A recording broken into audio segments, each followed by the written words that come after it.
Hey, it's episode number 9, and this is Genevieve, and we are going to talk about some shitty advice. There's a lot of noise out there, and I don't know if you've been at the water cooler lately, the digital water cooler, like the internet, where they're just fire hosing people with a lot of information. Oh my gosh, not all information is actually good. So how do you know how to sift through all the noise? How do you know when you can take good advice? I mean, sometimes it's well-meaning from our parents, from our friends, even from people we trust, but not all that advice really actually matters for your business. So I wanted to give you some of the clues that I found to be helpful and some clues that might help you as you're looking for business consultants or coaches or people just to help you with your business. So here we go. Before we do that, actually, please do hit that subscribe button and the bell so you can be notified every time I come out with a new video. And in case you're new, I am Genevieve. I help people pivot in their businesses and their brands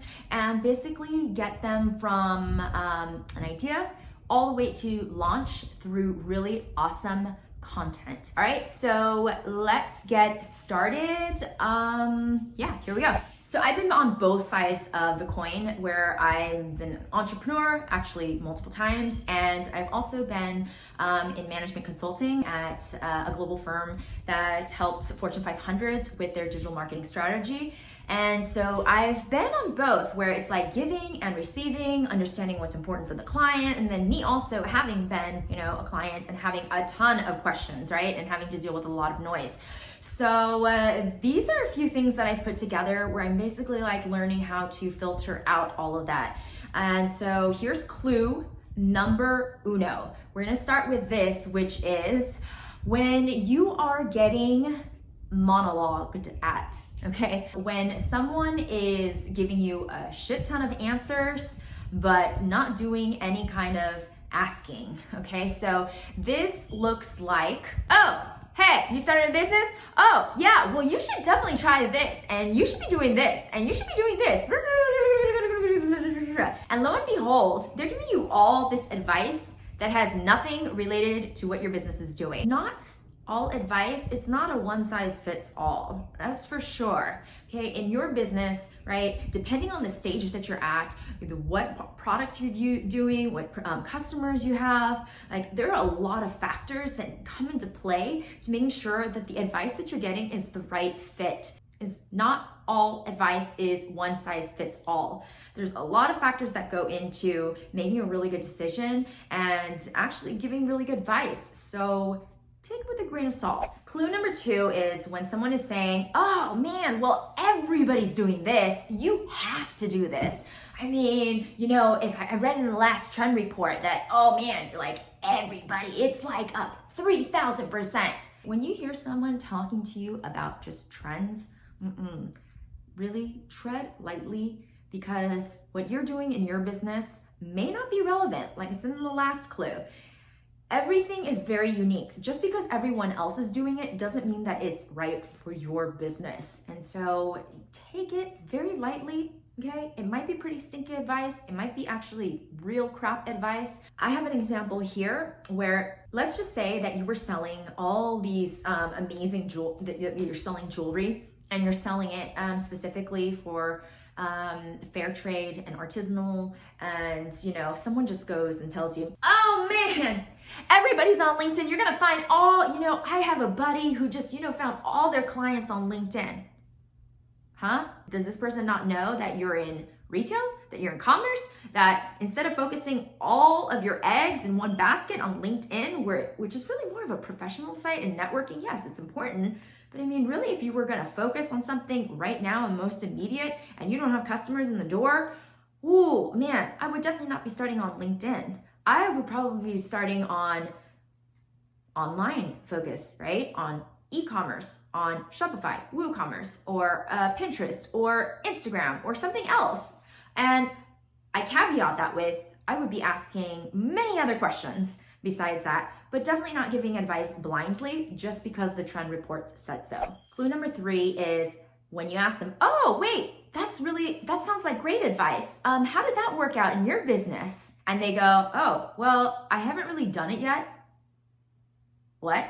Why are they telling you to do something into your business that they have not even done in their own business?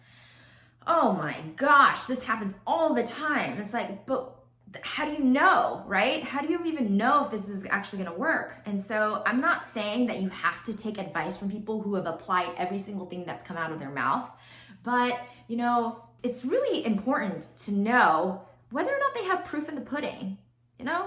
This is advice that they're saying is so amazing. So take it with a grain of salt. If someone hasn't applied it in their own business, or they haven't even actually given you proof that it works, tread lightly. It might be stinky.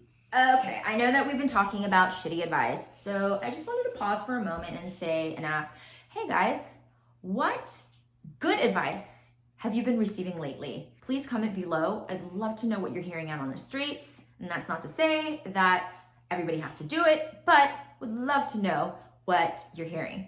Comment. Clue number 4 is you go, okay, yeah, that sounds like great advice. So what should I do next? What do you think I should do for next steps?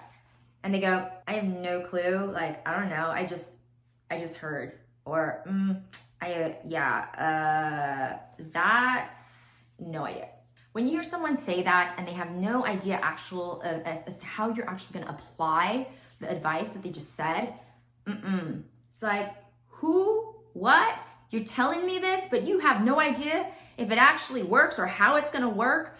This happens so many times by really well-intentioned folks, but it's just a whole buttload of crap if there's actually no way to act on it. If you can't act on advice, then there's no learning to be had. There's no growing.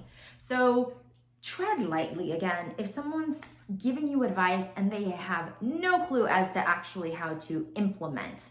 Oh, and by the way, I could go off on a whole nother tangent, but I'm not going to, because we're going to go on to the last clue, which is clue number 5. Okay, clue number 5, saving all my love for you. Yeah, the last clue is you. Trust yourself. Trust the business sense that you get inside.